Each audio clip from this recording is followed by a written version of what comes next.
যে নবী সাল্লাল্লাহু আলাইহি সাল্লাম বলেছেন, তিনি জাহান্নামে নারীদেরকে যে দেখেছেন, তাকে যে দেখানো হয়েছে মেরাজে যে প্রচুর সংখ্যক নারীরা জাহান্নামে, এর অন্যতম একটা কারণ ছিল নেয়ামতের নাশকরি করা। পুরুষদের মধ্যেও নাশকরির কারণে বহু পুরুষ জাহান্নামে যাবে। মা বোনরা, স্বামী এবং নিজের জগতে যতটুকু আল্লাহ তাআলা দিয়েছেন এতটুকুর উপর শুকর আদায় করবেন। আপনার স্বামী মানুষটা হয়তো মুখটা খারাপ, কিন্তু তার শরীরটা ভালো আছে, সে আপনাকে উপার্জন করে এনে খাওয়ায়। অনেক মহিলা আছে, তার স্বামী হয়তো অ্যাক্সিডেন্ট করে পঙ্গু হয়ে গেছে, সে হয়তো বিছানায় শুয়ে বাকি জীবন কাটিয়েছে, তার কষ্টের কোনো শেষ নেই।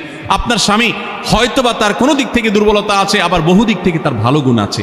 একই কথা পুরুষদের জন্য ইসলাম নির্দেশ করেছে যে তার স্ত্রীর একটা গুণ খারাপ দেখে যদি তার কষ্ট লাগে, তো সে চিন্তা করলে 10টা গুণ ভালো দেখবে, সেটা দেখে শুকর আদায় করা উচিত। এই শুকরিয়া আদায় করা ছাড়া পুরুষ হোক নারী হোক কেউ আল্লাহর প্রিয় বান্দা হতে পারবে না। এজন্য আল্লাহর কাছে শুকরিয়া আদায় করবেন।